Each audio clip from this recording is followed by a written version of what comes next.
Hi, teacher. I came early like you asked. What's the plan? Good morning.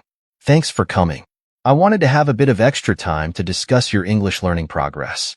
How are you finding your studies? It's going okay, but I feel like I'm hitting a plateau. I want to get better, but I'm not sure what else to do. That's a common feeling. I'm glad you brought it up. I have a few tips that might help you break through that plateau and make more progress. Let's start with immersion. Have you been able to incorporate more English into your daily life? I try to, but it's hard sometimes. I listen to English music and watch some shows, but I still think in my native language most of the time. That's a great start. Immersion means surrounding yourself with the language in as many ways as possible. It could be changing your phone settings to English, following English-speaking social media accounts, or even labeling things around your house with English words. The goal is to create an environment where English is present in everyday situations, so you start thinking in English too. I never thought about changing my phone settings. That could help a lot. It really can. Another key aspect is consistent practice. This doesn't mean studying for hours every day. Even 15 to 30 minutes daily can make a big difference. The important part is regular exposure. It could be speaking, listening, reading, or writing. Do you have a routine for practicing English? Not really. I just do a bit here and there when I have time. That's understandable, but having a set routine can help you stay on track.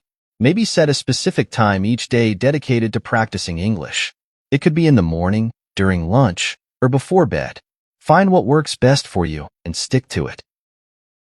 I'll try that. Setting a schedule might help me be more consistent. Absolutely. And remember, using a variety of learning resources can keep things interesting. Have you explored different materials like podcasts, books, apps, or online courses? I've mostly been using apps and watching videos, but I haven't tried books or podcasts much. It's good to diversify your learning tools. Podcasts are excellent for improving listening skills and can be listened to on the go. Books, especially graded readers for learners, can help with vocabulary and reading comprehension. There are also interactive websites and language exchange platforms where you can practice speaking with native speakers. I think I'll start with podcasts. They sound like a convenient way to practice. Great choice. Also, don't be afraid to make mistakes. They're a natural part of the learning process. Seeking feedback is crucial, whether it's from teachers, friends, or language exchange partners. Constructive criticism helps you understand your mistakes and learn from them. I do get nervous about making mistakes, especially when speaking. That's completely normal. Remember, everyone makes mistakes when learning a new language. The important thing is to learn from them and not let them discourage you. You might also want to try recording yourself speaking and then listening to it. This can help you identify areas for improvement and get more comfortable with your voice in English. I hadn't thought of that. It might be weird at first, but it sounds helpful. It can be a bit strange at first, but it's a valuable tool. Another tip is to practice mindfulness while learning. This means being fully present and focused during your study sessions. Try to minimize distractions like phone notifications or background noise. When you're concentrating fully, you'll retain more information and make the most of your study time. I'll definitely try to create a better study environment. Sometimes it's hard to focus with everything going on.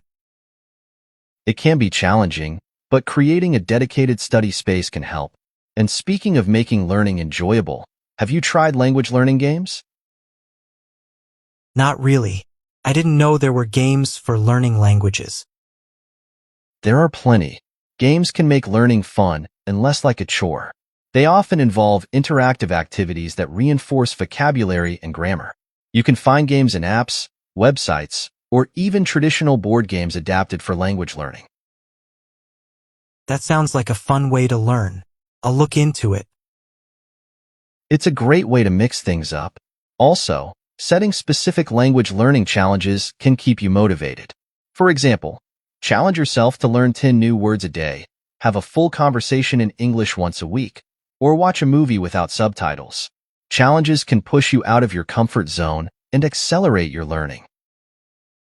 I like the idea of setting challenges. It gives me something concrete to aim for. Exactly, and remember to celebrate your achievements, no matter how small. Every step forward is progress. Whether it's understanding a new phrase, completing a book, or feeling more comfortable speaking, acknowledging these moments can boost your motivation and confidence. It's easy to forget to celebrate the little things, but I'll try to appreciate my progress more. It's important to recognize how far you've come. Language learning is a journey, and every bit of progress is a reason to celebrate. And if you ever feel stuck or need more tips, don't hesitate to ask. There are so many resources and strategies out there. It's all about finding what works best for you. Thank you so much, teacher. This conversation has been really helpful. I'm feeling more motivated and have a better idea of what to do next. I'm glad to hear that. Keep practicing, stay curious, and most importantly, enjoy the process. Learning a new language opens up so many opportunities. If you have any more questions or need further guidance, you know where to find me. Thanks again. I'll get started on these tips right away. You're welcome. Good luck, and remember, consistency and a positive attitude are key. You've got this.